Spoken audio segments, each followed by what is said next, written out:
الحمد لله نحمده ونستعينه ونؤمن به ونتوكل عليه ونعوذ بالله من شرور انفسنا ومن سيئات اعمالنا من يهده الله فلا مضل له ومن يضلل فلا هادي له ونشهد ان لا اله الا الله وحده لا شريك له ونشهد ان محمدا عبده ورسوله اللهم صل على محمد وعلى آل محمد كما صليت على إبراهيم وعلى آل إبراهيم وبارك على محمد وعلى آل محمد كما باركت على إبراهيم وعلى آل إبراهيم في العالمين إنك حميد مجيد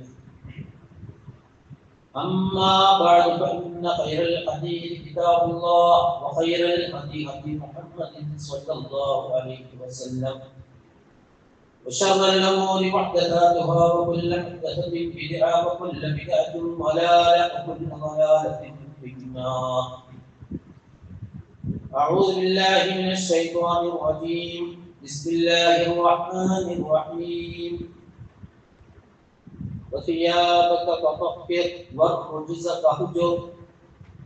صدق الله العلي العظيم.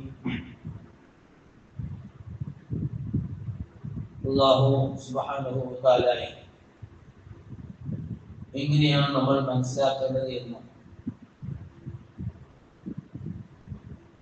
ഇന്ന് സൂറത്തുൽ നാസിന്റെ ആയത്തുകൾ വിശദീകരിച്ചുകൊണ്ട് മുമ്പൊരിക്കൽ സൂചിപ്പിച്ചത് ഓർമ്മയുണ്ടാവും. ആ ഒരു സ്വഭാവത്തെ അല്ലാഹു സുബ്ഹാനഹു വ തആല എങ്ങനെയാണോ നമ്മൾ മനസ്സിലാക്കേണ്ടത്, വിശ്വസിക്കേണ്ടത്, ആ പ്രകാരം വിശ്വസിക്കുവാനും ഉൾക്കൊള്ളുവാനും അവന്റെ വിധിവിലക്കുകൾ ജീവിതത്തിൽ പാലിച്ചുകൊണ്ട് മുന്നോട്ട് പോകുവാനും എന്നെയും സഹോദരി സഹോദരന്മാരെയും ഒരിക്കൽ കൂടി വസിയത്ത് ചെയ്യുന്നു, ഓർമ്മപ്പെടുന്നു. ഇന്ത്യയിലെ മുസ്ലിംകളുടെ ആത്മാഭിമാനത്തെ ചോദ്യം ചെയ്തുകൊണ്ട് അവരുമായി വളരെയധികം ബന്ധപ്പെട്ട് നിൽക്കുന്ന വഖഫ് വിഷയത്തെ നമ്മുടെ ഗവൺമെന്റ് വളരെ ശക്തമായ രീതിയിൽ മുന്നോട്ട് പോവുകയാണ് എന്ന് നമുക്ക് അറിയാം. വഖഫുമായി ബന്ധപ്പെട്ടുകൊണ്ട് കഴിഞ്ഞ 2 ആഴ്ചകളിൽ വളരെ വിശദമായി തന്നെ അതിന്റെ അടിസ്ഥാനങ്ങളും അതിന്റെ ചരിത്രപരമായ പ്രാധാന്യവും അനുഭവങ്ങളും സ്വീകരിച്ചു. ഇനി ഞാൻ ഉൾപ്പെടെ, നമ്മൾ ഉൾപ്പെടെയുള്ള എല്ലാ ആളുകളും ഈ വഖഫുമായി ബന്ധപ്പെട്ടുകൊണ്ട് യഥാർത്ഥത്തിൽ മനസ്സിലാക്കേണ്ടുന്ന ഇത് എവിടെയെല്ലാം പടർന്നു നിൽക്കുന്നു, വഖഫ് എന്ന് പറയുന്ന സംഗതി ഏതെല്ലാം മേഖലകളിൽ വികസിച്ച് നിൽക്കുന്നു, ഇസ്ലാമിക ചരിത്രത്തിൽ ബന്ധപ്പെട്ട് നിൽക്കുന്നു, എന്താണ് അതിന്റെ അനുഭവം, എന്താണ് അതിന്റെ ചരിത്രം എന്നതുമായി ബന്ധപ്പെട്ട ഒരു സാമാന്യ ധാരണ നമുക്ക് ഉണ്ടാകേണ്ടത്. ഇങ്ങനെ പരിശോധിച്ച് നോക്കുമ്പോൾ എണ്ണി പറയാവുന്ന വളരെ പ്രധാനപ്പെട്ട ഒരുപാട് മേഖലകൾ, കേട്ടാൽ നമുക്ക് വിശ്വസിക്കാൻ കഴിയാത്ത വിധത്തിലുള്ള ഒരുപാട് മേഖലകളിലേക്ക് ഇസ്ലാമിക ശരീഅത്തിന്റെ അടിസ്ഥാനത്തിൽ ഈ വഖഫ് സമ്പ്രദായം വികസിച്ചിരുന്നു എന്ന് കാണാൻ പറ്റും. ഒന്ന്, ഹജ്ജിന് പോകാൻ കഴിയാത്ത ആളുകൾക്ക് ഹജ്ജിന് പോകാൻ വേണ്ടി സമ്പത്ത് വഖഫ് ചെയ്തു കൊടുക്കുക. വേറൊന്ന്, കല്യാണപ്രായം എത്തിയ ആളുകൾക്ക്, പെൺകുട്ടികൾക്ക് പ്രത്യേകിച്ചും സാമ്പത്തിക ശേഷി കുറവാണെങ്കിൽ അവർക്ക് കല്യാണം കഴിക്കാൻ വിവാഹം സൗകര്യപ്പെടുമാറ് പെൺകുട്ടികളുടെ വിവാഹത്തിന് വേണ്ടി മാത്രം ഇസ്ലാമിക ചരിത്രത്തിൽ പല നാടുകളിലും വഖഫുണ്ടായിരുന്നു. മൂന്നാമതായി, ശത്രുക്കളുടെ പിടിയിൽപ്പെടുന്ന ബന്ദികളായ ആളുകളെ മോചിപ്പിക്കാൻ വേണ്ടി വഖഫ് ഏർപ്പെടുത്തിയിരുന്നു. ഇപ്പൊ ഇന്നത്തെ സാഹചര്യത്തിൽ പറയുകയാണെങ്കിൽ അകാരണമായി അന്യായമായി ഒരുപാട് മുസ്ലിം സഹോദരന്മാർ നമ്മുടെ ജയിലുകളിൽ ഇന്ത്യയിൽ കഴിയുന്നുണ്ട് എന്ന് നമുക്കറിയാം. ഇന്ത്യയിൽ മാത്രമല്ല, പല നാടുകളിലും, മുസ്ലിം നാടുകളിലടക്കം, സൗദിയിലടക്കം ഇസ്ലാമിക പണ്ഡിതന്മാർ തടവിൽ കഴിയുന്നു എന്ന് മുമ്പൊരിക്കൽ ഞാൻ എടുത്തു പറഞ്ഞിരുന്നു. അപ്പോ ബന്ദികളായി കഴിയുന്ന ആളുകൾ, ആ ആളുകളെ പ്രത്യേകം മോചിപ്പിക്കാൻ വേണ്ടിയിട്ട് എന്ത് ചെയ്തു? സമ്പത്ത് വഖഫ് ചെയ്തു. നാലാമതായി, ഒരു നാട്ടിൽ നിന്ന് മറ്റു നാടുകളിലേക്ക് പോകുന്ന വഴിയാത്രക്കാരായ ആളുകൾ, അതിന് മലയാളത്തിൽ സാധാരണ വഴിപോക്കന്മാർ എന്ന് പറയും. വിശുദ്ധ ഖുർആന്റെ ഭാഷയിൽ ഇബ്ൻ സബീൽ എന്നാണ് പറയുക. പണ്ട് അങ്ങനെയായിരുന്നു. യാത്ര പോകുന്ന ആളുകൾക്ക് പ്രത്യേകിച്ച് സൗകര്യങ്ങളും സമ്പത്തും ഇതൊന്നും ഉണ്ടാവില്ല. അപ്പൊ ഒരു നാട് വിട്ട് അങ്ങ് പോകുമ്പോൾ അടുത്ത നാട്ടിൽ എത്തുമ്പോൾ അവിടുത്തെ മുസ്ലിങ്ങൾ അയാളെ സഹായിക്കും, അവിടുന്ന് അയാൾ പോകും. അങ്ങനെ അത്തരം ആളുകളുടെ സൗകര്യത്തിന് വേണ്ടി വഖഫ് ചെയ്തു. അഞ്ചാമതായി, റോഡുകൾ ഉണ്ടാക്കാൻ വേണ്ടി, വഴികൾ ഉണ്ടാക്കാൻ വേണ്ടി, വഴികൾ ശരിപ്പെടുത്താൻ വേണ്ടി വഖഫുകൾ. ഇത് ഓരോന്നും പ്രത്യേകം നമ്മൾ പഠിക്കാൻ നോക്കിയാൽ ഒരുപാട് വിശദാംശങ്ങൾ അതുമായി ബന്ധപ്പെട്ട ചരിത്രം കാണാൻ സാധിക്കും. അപ്പൊ അതിന്റെ വിശദമായ കാര്യം പറയുന്ന ഉദ്ദേശം ഇന്ന മേഖലകളിൽ ഒന്നൊരു ധാരണക്ക് വേണ്ടി മാത്രം പറയാം. ഇതേപോലെ തന്നെ ആറാമതായി, കാൽനട യാത്രക്കാരായ ആളുകൾക്ക് നടപ്പാത ഒരുക്കാൻ വേണ്ടി പ്രത്യേകം വഖഫുകൾ ആളുകൾ കൊടുത്തിരുന്നു, സ്വത്തുക്കൾ കൊടുത്തിരുന്നു. ഏഴാമതായി, ആളുകൾക്ക് പാത്രങ്ങൾ ആവശ്യമാകുമ്പോൾ പാത്രത്തിന്റെ ആവശ്യത്തിന് വേണ്ടി പാത്രങ്ങൾ വഖഫ് ചെയ്യുക എന്നൊരു പരിപാടി. പാത്രങ്ങൾ വഖഫ് ചെയ്യുക. ഞാനൊരു 100 പാത്രം വഖഫ് ചെയ്യുന്നു. ആർക്കെങ്കിലും പാത്രങ്ങൾ ഇല്ലാത്ത ആളുകൾക്ക് വന്ന ആവശ്യത്തിന് ഉപയോഗിക്കാം. ഇങ്ങനെ ഡമാസ്കസിലെ സിറിയയിലെ ഡമാസ്കസ് നഗരത്തിലൂടെ നമ്മുടെ ഇബ്നു ബത്തൂത്ത എന്ന് പറയുന്ന സഞ്ചാരി, നമ്മൾ സ്കൂളുകളിൽ വെച്ച് പഠിച്ചതാണ്. ഇബ്നു ബത്തൂത്ത എന്ന് പറയുന്ന ലോക സഞ്ചാരി, അദ്ദേഹം സിറിയയിലെ ഡമാസ്കസിലെ ഒരു ഊടുവഴിയിലൂടെ പോകുമ്പോ ഒരു കുട്ടി വീണുപോയ പാത്രം മുമ്പിൽ വെച്ചുകൊണ്ട് കരയുന്ന ഒരു രംഗം അദ്ദേഹം കണ്ടു. അദ്ദേഹത്തിന്റെ ചരിത്രത്തിൽ അദ്ദേഹം രേഖപ്പെടുത്തിയ.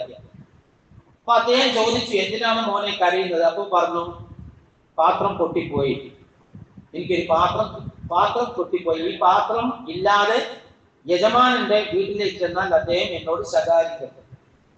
അങ്ങനെ ഇവര് സംസാരിച്ചുകൊണ്ടിരിക്കുമ്പോ ആ നാട്ടുകാരനായ ഒരാള് അതിൽ വന്നു. അദ്ദേഹം ഈ കുട്ടിയുമായി സംസാരിച്ചു. അദ്ദേഹം ആ കുട്ടിയോട് പറയുന്ന വർത്തമാനം, നീ ഒരു കാര്യം ചെയ്യൂ, പാത്രങ്ങൾ വഖഫ് ചെയ്ത പാത്രങ്ങൾ സൂക്ഷിച്ചു വെച്ച അതിന്റെ കൈകാര്യം ചെയ്യുന്ന ഒരാൾ ഇന്ന സ്ഥലത്തുണ്ട്, അവിടെ പോയി ഈ വിഷയം അദ്ദേഹത്തോട് പറയുക. അങ്ങനെ ഈ കുട്ടിയും ഇബ്നു ബത്തൂത്തയും ഈ കടയിൽ ചെന്ന് ഈ കുട്ടി കാര്യം പറഞ്ഞു. ആ കടയിലെ ആള് എന്ത് ചെയ്തു? നല്ലൊരു പാത്രം ഈ കുട്ടിക്ക് കൊടുത്തു. എന്നിട്ട് ഇബ്നു ബത്തൂത്ത അതിന്റെ ആ സംഭവം വിവരിച്ചുകൊണ്ട് അദ്ദേഹം പറയുന്നു, ഇങ്ങനെ ഒരു സംവിധാനം ഇല്ലായിരുന്നുവെങ്കിൽ ഈ കുട്ടിക്ക് എങ്ങനെയാണ് യജമാനന്റെ അല്ലെങ്കിൽ മുതലാളിയുടെ വീട്ടിലേക്ക് പോകാൻ കഴിയുക എന്ന് അദ്ദേഹം അവിടെ ഒരു കുറിപ്പ് എഴുതുന്നു. ഇത് ഇസ്ലാമിക ചരിത്രത്തിലെ ഒരു പ്രധാന സംഭവങ്ങളിൽ ഒരു സംഭവമാണ്. വേറൊന്ന്, എട്ടാമതായി നമുക്ക് കാണാൻ സാധിക്കുന്നത്, ആശുപത്രികളിൽ രോഗികളായി കഴിയുന്ന ആളുകൾക്ക് ഓരോരുത്തർക്കും പ്രത്യേകം പാത്രങ്ങൾ വഖഫ് ചെയ്തു. പ്രത്യേകം പാത്രങ്ങൾ വഖഫ് ചെയ്തു. ഒരാൾ ഉപയോഗിച്ച പാത്രം മറ്റൊരാൾ ഉപയോഗിക്കാൻ പാടില്ല. ഓരോരുത്തർക്കും പ്രത്യേകം പാത്രം. ഇതിന് സംവിധാനം ഉണ്ടായി. ഒമ്പതാമതായി കാണുന്നത്, ഈ പാത്രങ്ങൾ മൂടി വെക്കാൻ മൂടികൾ മാത്രം പ്രത്യേകം ചില ആളുകൾ വഖഫ് ചെയ്തു. പത്താമതായി, ആശുപത്രികളിൽ കിടക്കുന്ന രോഗികൾക്ക്, പ്രത്യേകിച്ച് വേദന അനുഭവിക്കുന്ന രോഗികൾക്ക് ആശ്വാസം നൽകാൻ വേണ്ടി ആശുപത്രിയിൽ പാട്ട് പാടാനും കഥകൾ പറഞ്ഞു കൊടുക്കാനും, ഈ രോഗികൾ ഉറങ്ങുന്നത് വരെ കഥകൾ പറഞ്ഞു കൊടുക്കാനും പാട്ടുകൾ പാടാനും പ്രത്യേകം ആളുകളെ വഖഫിൽ നിന്ന് പണം കൊടുത്ത് നിയമിച്ചു. ഒരു നാട്ടിൽ മാത്രമല്ല, പല ഇസ്ലാമിക നാടുകളിലും പണ്ട് നടന്ന സംഭവങ്ങൾ ചരിത്രകാരന്മാർ രേഖപ്പെടുത്തിയത് മാത്രം വായിച്ച് നോട്ട് ചെയ്ത കാര്യം ഈ പറയാം. അതേപോലെ തന്നെ ഈ സംഭവത്തെ പറ്റി പറയുന്നത് 1798 ഈജിപ്തിൽ ഫ്രഞ്ചുകാരുടെ ആക്രമണം നടക്കുന്നത് വരെയും ഈജിപ്തിലെ ആശുപത്രികളിൽ ഈ ഒരു സംവിധാനം നിലനിന്നിരുന്നു എന്നാണ്. അതേപോലെ തന്നെ 11ാമതായി കാണുന്നത്, കേട്ടാൽ നമുക്ക് വിശ്വാസം വരില്ല. 11ാമതായി കാണുന്നത്, ആശുപത്രികളിൽ രോഗികളായി കിടക്കുന്ന, നമ്മൾ ഈ പാർലമെന്റിൽ ഈ ചർച്ചകളൊക്കെ നടക്കുമ്പോൾ, വഖഫുമായി ബന്ധപ്പെട്ട ചർച്ചകൾ അവിടെ നടക്കുമ്പോൾ, രാഷ്ട്രീയ പാർട്ടികൾ അങ്ങോട്ടും ഇങ്ങോട്ടും സംവാദങ്ങൾ നടത്തുമ്പോൾ എന്റെ പാരമ്പര്യത്തിൽ, ഞാൻ വിശ്വസിക്കുന്ന ഇസ്ലാമിക സമൂഹത്തിന്റെ പാരമ്പര്യത്തിൽ ഇതാണല്ലോ റബ്ബേ എന്റെ വഖഫിന്റെ ചരിത്രം എന്ന ഒരു പ്രാഥമികമായ ധാരണ എങ്കിലും നമുക്കുണ്ടാകണം എന്നതാണ്. അവിടെ പറയുന്നത്, ആശുപത്രികളിൽ രോഗികളായി കിടക്കുന്ന ആളുകളുടെ അടുത്തുകൂടി നടന്നുകൊണ്ട്, നേരത്തെ ഞാൻ പറഞ്ഞത് പാട്ട് പാടുക, കഥ പറയുക, ഇത് ആളുകളുടെ അടുത്തുകൂടി നടന്നുകൊണ്ട് രോഗികൾക്ക് ആശ്വാസം നൽകുന്ന വർത്തമാനം പറയുക. നിങ്ങളുടെ രോഗം ഭേദമാകുന്നുണ്ട്, നിങ്ങൾക്ക് ഇത്ര ദിവസം കഴിഞ്ഞാൽ ആശുപത്രി ഇടാൻ പറ്റും എന്നൊക്കെ പറഞ്ഞുകൊണ്ട് അവരെ ആശ്വസിപ്പിക്കാൻ വേണ്ടി പ്രത്യേകം ആളുകളെ നിയമിച്ചു. എങ്ങനെ നിയമിച്ചു? വഖഫിൽ നിന്ന് പൈസ കൊടുത്ത് നിയമിച്ചു. 12ാമതായി കാണുന്നത്, മൃഗങ്ങളുടെ ചികിത്സയ്ക്ക് വേണ്ടി പ്രത്യേകം വഖഫുകൾ മാറ്റിവെച്ചു. 13ാമതായി കാണുന്നത്, പ്രായമായ മൃഗങ്ങൾക്ക് പ്രത്യേകമായ സംരക്ഷണം ഒരുക്കാൻ വേണ്ടി അതിനുവേണ്ടി മാത്രം പ്രത്യേകമായ വഖഫ്. 14ാമതായി കാണുന്നത്, പൂച്ചകളെ സംരക്ഷിക്കുവാനും പൂച്ചകളെ വളർത്തുവാനും പൂച്ചകൾക്ക് ഉല്ലസിക്കുവാനും വേണ്ടി പ്രത്യേകമായ കേന്ദ്രങ്ങൾ എന്റെ വക ഇത്ര സ്ഥലം വഖഫായി ഞാൻ തരുന്നു. ഇത് സിറിയയിലൊക്കെ ഡമാസ്കസിലൊക്കെ അതിന്റെ അത്തരം കേന്ദ്രങ്ങൾ ഉണ്ടായി. അതേപോലെ തന്നെ 15ാമതായി കാണുന്നത്, സൈനിക പരിശീലന കേന്ദ്രങ്ങൾ സ്ഥാപിക്കുവാൻ വേണ്ടി വഖഫ്. 16ാമതായി കാണുന്നത്, വിശാലമായ ആയിരക്കണക്കിന് ആളുകൾ പഠിക്കുന്ന വിദ്യാഭ്യാസ സ്ഥാപനങ്ങൾ. അത്തരം വിദ്യാഭ്യാസ സ്ഥാപനങ്ങൾ ഇസ്ലാമിക ചരിത്രത്തിൽ ഒരുപാടുണ്ടായിരുന്നു. അപ്പൊ ആയിരക്കണക്കിന് വിദ്യാർത്ഥികൾ പഠിക്കുന്ന സ്ഥാപനങ്ങളിൽ ആ ഒരു ഹാളിൽ എല്ലാ വിദ്യാർത്ഥികളുടെയും അടുത്ത് നടന്നു എത്താൻ പ്രയാസമുള്ളത് കൊണ്ട് അധ്യാപകരായ ആളുകൾക്ക് കുട്ടികളുടെ അടുത്ത് നിഷ്പ്രയാസം എത്താൻ വേണ്ടി കോവർ കഴുതകളെ പ്രത്യേകം വഖഫ് ചെയ്തു. എന്നിട്ട് ഈ കോവർ കഴുതയുടെ പുറത്ത് കയറിയിട്ടാണ് ഓരോ കുട്ടിയുടെയും അടുത്ത് അധ്യാപകർ എത്തിയിരുന്നത്. ഇതേപോലെ തന്നെ 17ാമതായി കാണുന്നത്, ആഭരണങ്ങളും വസ്ത്രങ്ങളും വാങ്ങാൻ കഴിയാത്ത ആളുകൾക്ക് വായ്പയായി, നമ്മൾ എന്താ പറയാ, വാടകല്ല, നമ്മൾ തൽക്കാലം വായ്പ, തൽക്കാലം അവർക്ക് ഉപയോഗിക്കാൻ വേണ്ടി, സൗജന്യമായി ഉപയോഗിക്കാൻ വേണ്ടി വസ്ത്രങ്ങളും അതേപോലെ തന്നെ ആഭരണങ്ങളും ഏർപ്പാടാക്കി. പിന്നീട് നമ്മൾ കാണുന്ന മറ്റൊരു കാര്യം, ജലസേചനവുമായി ബന്ധപ്പെട്ട കാർഷികമായ ആവശ്യങ്ങൾക്കും കുടിവെള്ളത്തിന് വേണ്ടി വിപുലമായ സ്വഭാവത്തിൽ ഈ സൗകര്യങ്ങൾ ഇസ്ലാമിക ലോകത്ത് നടപ്പിലാക്കി. അതിൽ ഏറ്റവും പ്രശസ്തമായ ഒരു സംവിധാനമാണ്. ഇപ്പോഴും നമ്മൾ അതിന്റെ അടയാളങ്ങൾ അവിടെ സൗദിയിൽ കാണാം. നമ്മുടെ ആ മിനയുടെയും അറഫയുടെയും ഒക്കെ ഭാഗത്ത് ആളുകൾ നമുക്ക് കാണിച്ചു തരും. പിന്നെ ഇവിടെ അവിടെ അറഫയുടെ ഭാഗത്ത് വരെ എത്തുന്ന വിധത്തിൽ കിലോമീറ്ററുകളോളം നീണ്ടു നിൽക്കുന്ന ആ മലയുടെ അടിവാരത്ത് കൂടി കെട്ടിയുണ്ടാക്കിയ തോട്, ഹാറൂൺ റഷീദ് എന്ന് പറയുന്ന ഖലീഫയുടെ ഭാര്യ സുബൈദ എന്ന് പറയുന്നവർ പ്രത്യേകം താല്പര്യപ്പെട്ട് വഖഫ് ചെയ്തതാണ്. പിന്നെ ഈ പറയുന്ന കിലോമീറ്ററുകളോളം നീണ്ടു നിൽക്കുന്ന ആ ഭാഗം. ഇത് മാത്രമല്ല, അതുപോലെ വേറെ ഒരുപാട് സ്ഥലങ്ങളിൽ പല നാടുകളിലും നമുക്ക് കാണാം. ഇതേപോലെ തന്നെ നമ്മുടെ ഭക്ഷണം, എല്ലാ ആളുകൾക്കും ഭക്ഷണം ലഭ്യമാക്കുക എന്ന ഉദ്ദേശത്തിൽ വഖഫുകൾ, പ്രത്യേകമായ വഖഫുകൾ ഉണ്ടായിരുന്നു. 21ാമതായി കാണാം, മക്കയുടെയും മദീനയുടെയും ബൈത്തുൽ മുഖദ്ദിസിന്റെയും പ്രത്യേകമായ ആവശ്യങ്ങൾക്ക് മാത്രമായിട്ട് വഖഫ് സ്വത്തുക്കൾ.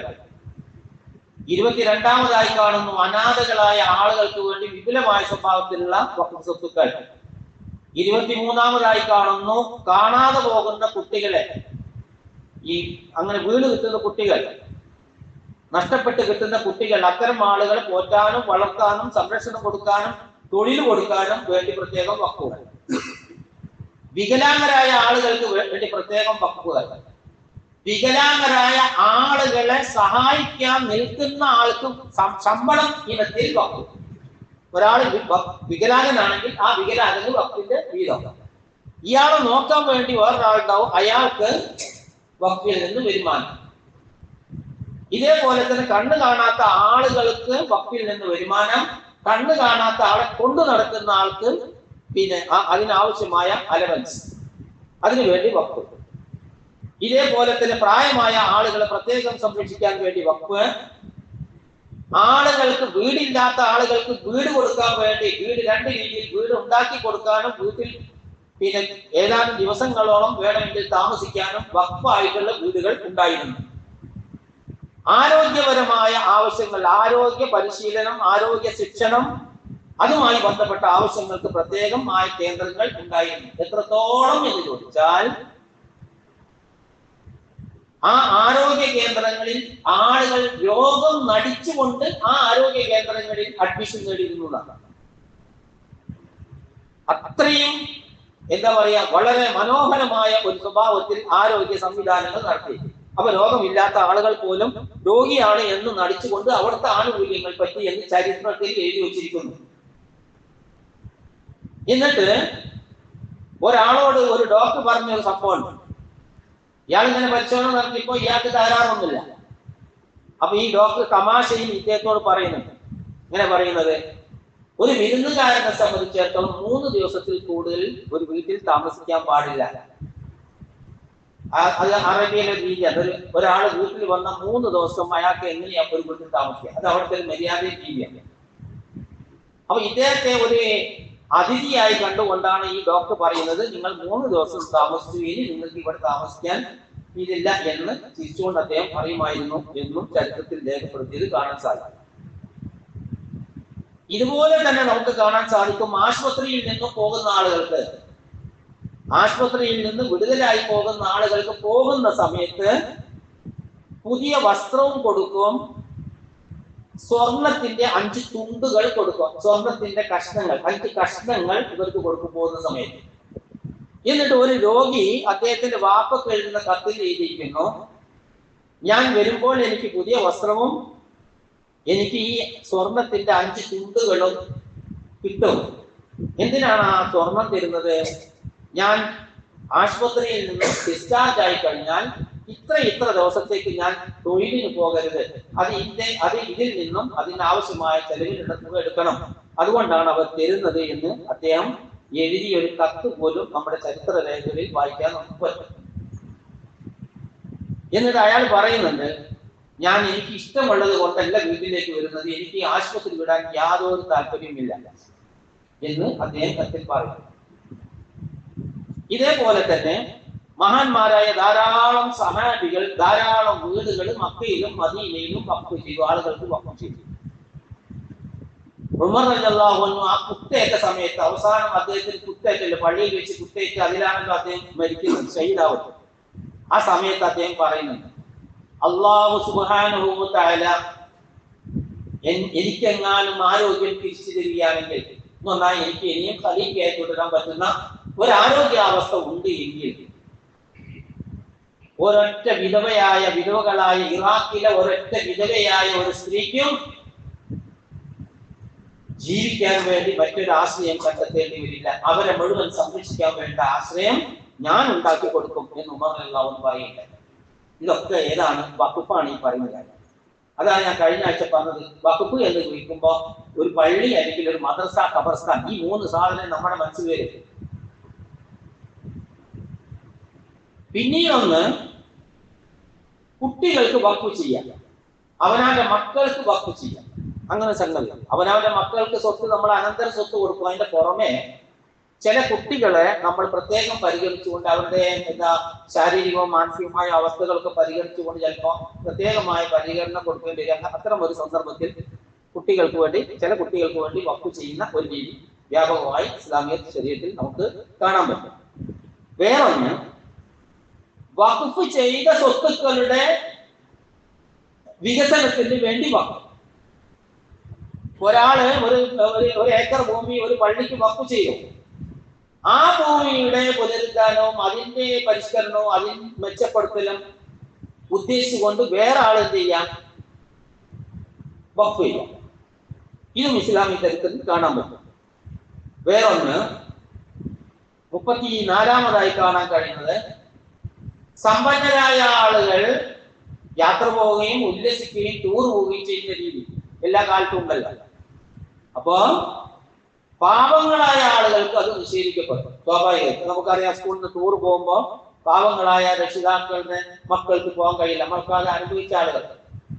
എത്രത്തോളം എന്ന് ചോദിച്ചാൽ ഇതിന്റെ മുമ്പ് നമ്മുടെ കേരള ഗവൺമെന്റ് അങ്ങനത്തെ ടൂർ പരിപാടികൾ സ്കൂളിൽ എടുത്തു കളയണം എന്നൊക്കെ പറഞ്ഞതായ ഒരു പത്രവാർത്തകൾ ഉണ്ടായിരുന്നു. അപ്പൊ പാവങ്ങളായ ആളുകൾക്ക് ടൂർ പോകാനും ഉല്ലസിക്കുവാനും പ്രത്യേകം വഖഫ് വിശ്വസിക്കാൻ കഴിയാം. ഇത് ഇസ്ലാമിക സമൂഹത്തിൽ ഇസ്ലാമിക ലോകത്ത് നടന്ന ഒരു സംഭവം. ഒരു സ്ഥലത്ത് പല സ്ഥലങ്ങളിൽ പാവങ്ങളായ ആളുകൾക്ക് ടൂർ പോകാൻ എന്റെ വക വഖഫാണ്. ഇത് നമ്മൾ ആരെങ്കിലും ഒരാൾ ചെയ്ത് നമ്മൾ എന്താ ഇവൻ എന്ത് ഇസ്ലാമാണെന്ന് നമ്മൾ ചോദിക്കൂലേ? ഇവര് ഭ്രാന്താണ്, അതൊരു യതീംഖാനക്കോ ഇബിന് സബീലിനോ കൊടുത്താൽ പോലെ നമ്മൾ ചോദിക്കും. പക്ഷെ ഇസ്ലാമിൽ അതല്ല, ഇസ്ലാമിൽ അത് ഉണ്ട്. പിന്നെ ഒന്ന് 35-ാമതായി കാണുന്നത് മുല കൊടുക്കുന്ന സ്ത്രീകൾ, കുഞ്ഞുങ്ങൾക്ക് മുല കൊടുക്കുന്ന സ്ത്രീകൾക്ക് പ്രത്യേകമായ ആനുകൂല്യങ്ങൾ വഖഫിൽ നിന്ന് കൊടുക്കുന്നു. അതിന്റെ ഒരു ഉദാഹരണം ഞാൻ കഴിഞ്ഞ ആഴ്ചയോടെ പറഞ്ഞു. അവർക്ക് പാല് കൊടുക്കാൻ വേണ്ടി, പാല് അവർക്ക് കുടിക്കാനും കുട്ടികൾക്ക് കൊടുക്കാനും പാല് ഡമാസ്കസിലെ സലാഹുദ്ദീൻ അയ്യൂബിയുടെ കോട്ടയുടെ ഭാഗത്ത് 2 പാത്തികൾ വെച്ചു എന്ന് കഴിഞ്ഞ ആഴ്ച ഞാൻ പറഞ്ഞു. ഒരു പാത്തിയിലൂടെ പാല് വരും, മറ്റേ പാത്തിയിലൂടെ പഞ്ചസാര അല്ലെങ്കിൽ മധുരം കലക്കിയ വെള്ളവും വരും. ഇത് രണ്ടും ആർക്കും ശേഖരിച്ചുകൊണ്ട് ഇത്തരം സ്ത്രീകൾക്ക് ഉപയോഗിക്കാൻ പിന്നെ ഇസ്ലാമിക വഖഫിന്റെ ഭാഗമായിട്ട് ഉണ്ടായിട്ടുണ്ട്. 36-ാമതായി കാണുന്നത് ഭാര്യയും ഭർത്താവും തമ്മിൽ തെറ്റിയാൽ അവർക്ക് താമസിക്കാൻ വേണ്ടി പ്രത്യേകം വീടുകൾ എന്ന് പറഞ്ഞാൽ പ്രത്യേകമായ അത്തരം ഒരു സാഹചര്യം ഉണ്ടാവുമ്പോൾ സ്വന്തമായി നിൽക്കാൻ വീടില്ലെങ്കിൽ അവരെന്ത് ചെയ്യും? ഇത്തരം വഖഫിന്റെ വീടുകൾ തൽക്കാലം ഉപയോഗിക്കും. അതിനുവേണ്ടി പ്രത്യേകം ആളുകൾ വഖഫ്. 37-ാമതായി കാണുന്നത് പരിസ്ഥിതി സംരക്ഷണത്തിന് വേണ്ടി പ്രത്യേകമായ വഖഫുകൾ ചെയ്തു. 38 മൃഗങ്ങളെയും പക്ഷികളെയും സംരക്ഷിക്കുവാൻ വേണ്ടി പ്രത്യേകമായ വഖഫ്. 39 ഹറം ശരീഫിലെ മക്കയിലെയും മദീനയിലെയും ബൈത്തുൽ മഖ്ദിസിലെയും പക്ഷികൾ, പ്രാവുകൾ, അതുപോലുള്ള പക്ഷികൾ, ഈ പക്ഷികൾക്ക് ഭക്ഷണം കൊടുക്കാൻ വേണ്ടി പ്രത്യേകമായ വഖഫ്. ഇത് നമ്മൾ അവിടെ പോകുമ്പോൾ പലപ്പോഴും കാണുന്ന ഒരു സംഗതി.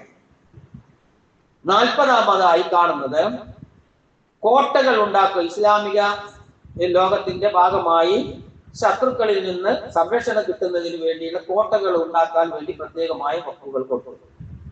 41-ാമതായി കാണുന്നത് പുഴകൾ വികസിപ്പിക്കുക, തോടുകൾ നന്നാക്കുക പോലുള്ള കാര്യങ്ങൾക്ക് വേണ്ടി കൊടുക്കും. 42-ാമതായി കാണുന്ന ഒരു സംഗതി, പുഴകളിൽ ജലമാപിനി എന്ന് പറയുന്ന ഒരു സാധനം ഉണ്ടാവും. ജലമാപിനി, വെള്ളത്തിന്റെ അളവ് അറിയാൻ വേണ്ടി ജലമാപിനി നമ്മൾ മുല്ലപ്പെരിയാറിലൊക്കെ കേൾക്കും. ഇതുപോലെ ഇസ്ലാമിക ലോകത്തെ പുഴകളിൽ വെള്ളത്തിന്റെ അളവ് അറിയാൻ വേണ്ടി ജലമാപിനികൾ സ്ഥാപിച്ചു. ഈ സ്ഥാപിക്കാൻ വേണ്ടി ആളുകൾ എന്ത് കൊടുക്കും? എന്റെ വക ഇന്ന സ്ഥലത്ത് ജലമാപിനി എന്റെ വക എന്ന് പറഞ്ഞുകൊണ്ട് വഖഫ്. അതിന്റെ ചിത്രങ്ങളൊക്കെ ഈ ഇസ്ലാമിക ചരിത്ര ഗ്രന്ഥങ്ങളിലൊക്കെ കാണാം. ഇതേപോലെ തന്നെ 42-ാമതായി കാണുന്നത് സാമൂഹിക സാമൂഹിക സദ്യ എന്ന് പറഞ്ഞാൽ ആളുകൾ ഒന്നിച്ച് ഭക്ഷണം കഴിക്കുന്ന സംവിധാനം തക്കിയ എന്നാണ് പറയുന്നത്. തക്കിയ, ആ തക്കിയ എന്ന വാക്കിൽ നിന്നാണ് നമ്മൾ തക്യാവ് എന്ന് പറയുന്ന ഒരു വാക്ക് തെക്കൻ ഭാഗത്ത് കേരളത്തിലൊക്കെ ഉപയോഗിക്കും. തക്യാവ്, ഇസ്രാമ്യ എന്നൊക്കെ പറയുന്ന രീതിയിൽ നമ്മുടെ ഭാഗത്തുണ്ടായിരുന്ന പണ്ടുണ്ടായിരുന്ന അതിനാണ് തക്കിയ എന്ന് പറയുന്നത്. ആ തക്കിയ എന്നത് തക്കിയ എന്ന് പറയുന്ന ഈ സംഭവത്തിൽ നിന്നാണ് ഉണ്ടായത്. അതേപോലെ തന്നെ ആളുകൾ തടവിൽപ്പെടുമ്പോൾ, ശത്രുക്കളുടെ തടവിൽപ്പെടുന്ന ആളുകൾ, ആ ആളുകളുടെ കുടുംബക്കാർക്ക് ജീവിക്കാൻ ആവശ്യമായ ജീവനാംശം എന്തിൽ നിന്ന് കൊടുത്തു? വഖഫിൽ നിന്ന് കൊടുത്തു.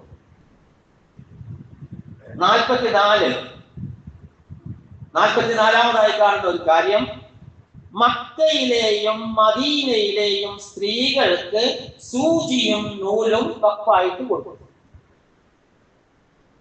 സൂചി, നൂല്. കാരണം അവർക്ക് വസ്ത്രങ്ങൾ തുന്നാൻ ഇന്നത്തെ മാതിരിയുള്ള സംവിധാനം ഇല്ലല്ലോ. ചിലപ്പോ അത് അന്നത്തെ കാലത്ത് വലിയൊരു പ്രശ്നമായിരിക്കും. അല്ലാഹു അവിടെ കാണുന്നത് സ്ത്രീകൾക്ക്, ഇപ്പൊ നമ്മുടെ നാട്ടിൽ നിന്ന് പണ്ട് കാലത്ത് ഒരു 10-40 കൊല്ലം മുമ്പ് നമ്മുടെ നാട്ടിലെ പഴയ കാല സ്ത്രീകളൊക്കെ അവരെ കുപ്പായങ്ങളൊക്കെ, സ്ത്രീകൾ ധരിച്ചിരുന്ന കുപ്പായങ്ങളൊക്കെ തുന്നിയാണ് ഉണ്ടാക്കിയത്. നമ്മളൊക്കെ ഒരുപാട് കണ്ടതാണ്. അപ്പൊ ആ അർത്ഥത്തിൽ അത്തരം സ്ത്രീകളെ സഹായിക്കാൻ വേണ്ടി സൂചിയും നൂലും വഖഫായിട്ട് കൊടുക്കും. 46-ാമതായി കാണുന്നത് കുഷ്ഠരോഗികളെ പ്രത്യേകം സ്ഥലങ്ങളിൽ താമസിപ്പിച്ച് അവർക്ക് വഖഫ്. കുഷ്ഠരോഗികളെ നോക്കുന്ന ആളുകൾക്ക് പ്രത്യേകം വഖഫ്. ഇങ്ങനെ ഇതേപോലെ ഒരുപാട് കാര്യങ്ങൾ, നൂറുകണക്കിന് സമ്പടി, ഞാൻ അതിൽ 10-45 എണ്ണം 10-50 എണ്ണം ഇങ്ങനെ പ്രത്യേകം എടുത്തതാണ്. എന്നിട്ട് ഇമാം നബവി റഹ്മത്തുള്ളാഹി അലൈഹി, ഇമാം ഷാഫി മദ്ഹബിലെ ഏറ്റവും പ്രധാനപ്പെട്ട രണ്ടാമത്തെ ഷാഫി എന്നറിയപ്പെടുന്ന മഹാനായ പണ്ഡിതനാണ് ഇമാം നബവി. അദ്ദേഹം ഇവിടെ വന്നാൽ, സിറിയയിൽ വന്നാൽ, ഡമാസ്കസിൽ വന്നാൽ അവിടെ നിന്ന് ഒരു സാധനവും അദ്ദേഹം ഭക്ഷണം കഴിക്കാറുണ്ടായിരുന്നില്ല. അദ്ദേഹത്തെ ഈ ചരിത്രത്തിൽ പറയുന്നത്, ഡമാസ്കസിൽ വന്നാൽ അദ്ദേഹം അവിടെ നിന്ന് പിന്നെ അവിടുത്തെ പഴങ്ങളോ പഴവർഗ്ഗങ്ങളോ പച്ചക്കറികളോ അദ്ദേഹം ഉപയോഗിക്കാറുണ്ടായിരുന്നില്ല. എന്താ കാരണം? ഡമാസ്കസിലും ഡമാസ്കസിന്റെ പരിസരത്തുമുള്ള എല്ലാ സ്ഥലങ്ങളും എന്തായിരുന്നു? വഖഫ് ചെയ്ത ഭൂമികളായിരുന്നു. അപ്പൊ അവിടുന്ന് ഭക്ഷണം കഴിച്ചാൽ അത് വഖഫ് ഭൂമിയിൽ ഉണ്ടായ പഴമാണ് ഞാൻ തിന്നു പോവുക, പച്ചക്കറിയാണ് ഞാൻ ഉപയോഗിച്ചു പോവുക എന്ന് അദ്ദേഹം ഭയന്നിരുന്നു. അതുകൊണ്ട് അദ്ദേഹം അവിടുത്തെ ഭക്ഷണം കഴിച്ചിരുന്നില്ല എന്ന് പോലും ഇസ്ലാമിക് ചരിത്രത്തിൽ നമുക്ക് കാണാൻ സാധിക്കും. എന്താ ഇപ്പൊ ഇത് പറഞ്ഞോണ്ട് ഉദ്ദേശം? ഏതോ കാലത്ത് എന്തോ ഇതുപോലെ കുറെ കാര്യം നടന്നു, അത് ഞങ്ങളേക്ക് ബന്ധം എന്നല്ല നമ്മൾ ചിന്തിക്കുന്നത്. നമ്മൾ ചിന്തിക്കേണ്ടത് ഇസ്ലാം എന്ന് പറയുന്ന ആ ഒരു ദീൻ ഉണ്ടല്ലോ, ആ ദീൻ ഇനി ഇത് മാത്രമല്ല, പറയാൻ വിട്ടുപോയൊരു കാര്യം, സ്പോർട്സിന് വേണ്ടി വഖഫ് നീക്കി വെച്ചിരിക്കും. സ്പോർട്സ് ആളുകൾക്ക് ചാടാനും ഓടാനും അമ്പെയ്യാനും കുതിരസവാരി പഠിക്കാനും ഒക്കെ അന്ന് മാത്രമേ ഇപ്പോഴും ഉണ്ട്.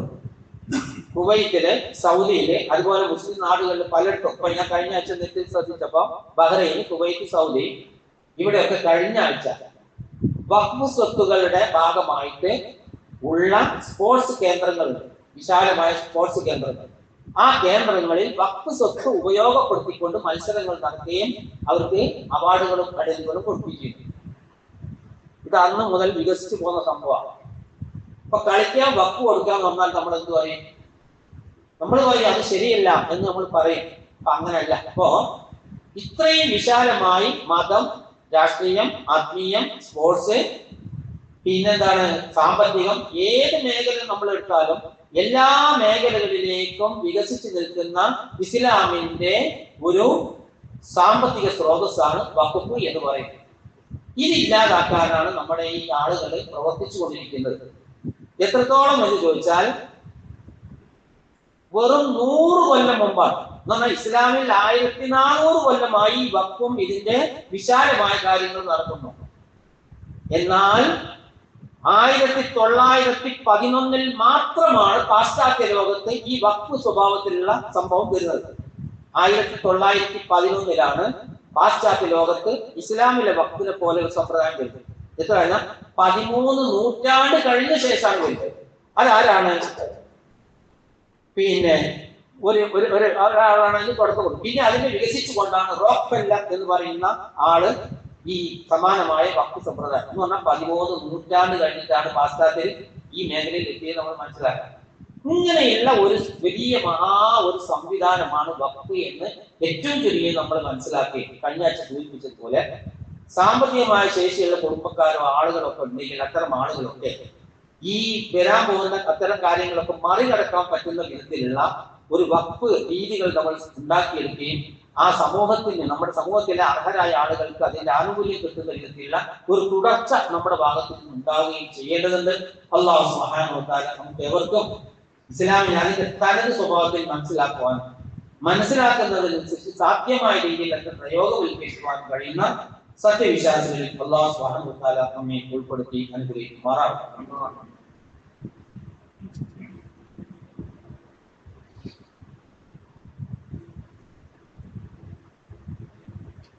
അൽഹംദുലില്ലാഹ് വസ്സലാത്തു വസ്സലാമു അലാ റസൂലില്ലാഹി വഅലാ ആലിഹി വസഹ്ബിഹി അജ്മഈൻ. സഹോദരന്മാരെ, നമ്മളെല്ലാവരും വളരെ സന്തോഷത്തോടുകൂടി, വളരെ ആവേശത്തോടുകൂടി റമദാനിലേക്ക് പ്രവേശിച്ചുകൊണ്ടിരിക്കുകയാണ്.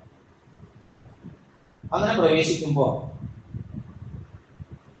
ആ പ്രവേശനം അല്ലാഹു സുബ്ഹാനഹു വ തആല വിശുദ്ധ ഖുർആനിലും നബി സല്ലല്ലാഹു അലൈഹി വസല്ലം തിരുസുന്നത്തിലും പഠിപ്പിച്ച പൂർണ്ണമായ ഒരു സ്വഭാവത്തിലാകാൻ നമ്മൾ നിയ്യത്ത് വെക്കുകയും അതിനാവശ്യമായ പ്രവർത്തനങ്ങൾ ചെയ്യുകയാണ്. ഏതൊരു കാര്യം ചെയ്യുമ്പോഴും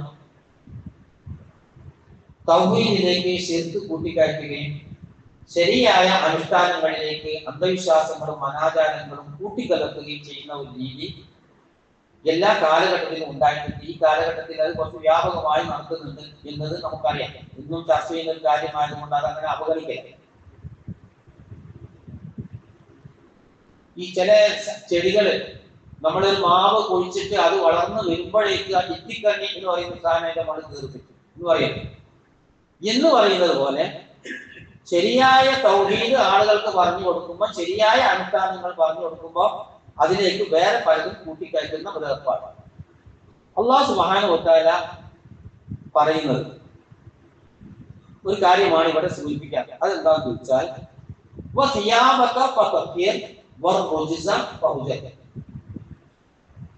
അല്ലാഹു സുബ്ഹാനഹു വ തആല നബി സല്ലല്ലാഹു അലൈഹി വസല്ലമയോട് പറയുന്നു, പ്രവാചകരെ, നിങ്ങളുടെ വസ്ത്രം ശുദ്ധിയാക്കണം. നിങ്ങളുടെ വസ്ത്രം നിങ്ങൾ ശുദ്ധിയാക്കണം. വസ്ത്രം എന്ന് പറയുമ്പോൾ നമ്മൾ ധരിക്കുന്ന പ്രത്യക്ഷമായ നമ്മുടെ പുറമെ ധരിക്കുന്ന ഒരു സംവിധാനം എന്ന് നമുക്കറിയാം. പിന്നീട് പറയുന്നു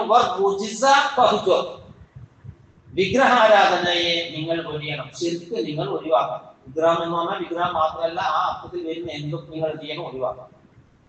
എന്ന് പറഞ്ഞാൽ നിങ്ങളുടെ മനസ്സിൽ നിന്ന് ശിർക്കുമായി ബന്ധപ്പെട്ട എന്തുണ്ടോ അത് മുഴുവൻ നിങ്ങൾ കഴുകി തുടച്ച് വൃത്തിയാക്കണം. നിങ്ങളുടെ അകം ശുദ്ധമാകണം.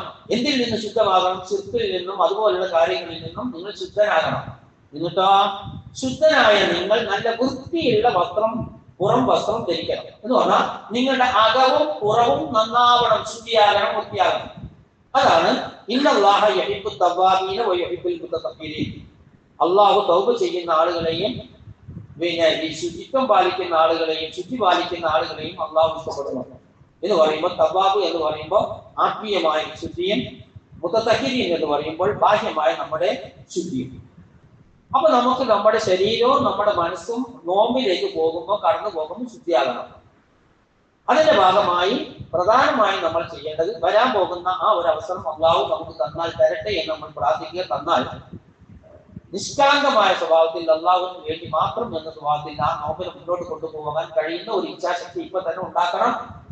അതേപോലെ തന്നെ നമ്മുടെ ശരീരവും നമ്മുടെ വീടും നമ്മുടെ പരിസരവും അതുപോലുള്ള കാര്യങ്ങളും വൃത്തിയാക്കുക എന്നതും ഇതിൽ പ്രധാനമാണ്. അപ്പൊ അത് രണ്ടും നമ്മൾ പ്രത്യേകം ശ്രദ്ധിക്കുക. നമ്മുടെ വീടിന്റെ അകം, പുറം, നമ്മുടെ മനസ്സിന്റെ പുറം, നമ്മുടെ ശരീരത്തിന്റെ പുറം, നമ്മുടെ മനസ്സിന്റെ അകം, ഇതെല്ലാം നമ്മൾ വൃത്തിയാക്കുക എന്നതിന് ഈ വരാൻ പോകുന്ന 2 ആഴ്ച സമയം നമ്മൾ ഉപയോഗപ്പെടുത്തണം. അത് പെണ്ണുങ്ങൾ മാത്രം ചെയ്യേണ്ടുന്ന ഒരു സംഗതിയാണ് എന്ന ഒരു ധാരണ നമ്മുടെ നാട്ടിൽ പൊതുവെ. വീട്ടിലൊക്കെ ഇത്തരം കാര്യങ്ങൾ ചെയ്യുന്നതൊക്കെ പെണ്ണുങ്ങൾ ചെയ്യേണ്ടതാണ്. ദയവ് ചെയ്ത് നമ്മൾ ഒരു നിശ്ചിത സമയം അവരെ സഹായിക്കാൻ വേണ്ടി, അവരെ പറഞ്ഞാൽ നമ്മളുടെ കാര്യം തന്നെ നമ്മൾ ചെയ്യാൻ വേണ്ടി അവരുടെ കൂടെ നിന്നുകൊണ്ട് അത്തരം കാര്യങ്ങൾ നമ്മൾ പങ്കാളിത്തം വഹിക്കണം. അങ്ങനെ മാനസികമായും ശാരീരികമായും ഗാർഹികമായും പരിസ്ഥിതിപരമായും ഒക്കെ തന്നെ റമളാനിനെ സ്വീകരിക്കാൻ കഴിയുന്ന ഒരവസ്ഥയിലേക്ക് നമ്മൾ എത്തണം. അല്ലാഹു സുബ്ഹാനഹു വ തആല നമ്മെ ഇവരെയും അനുഗ്രഹിക്കുമാറാവട്ടെ. اللهم اغفر للمؤمنين والمؤمنات والمسلمين والمسلمات الأحياء منهم والأموات إنك مجيب الدعوات يا قاضي الحاجات.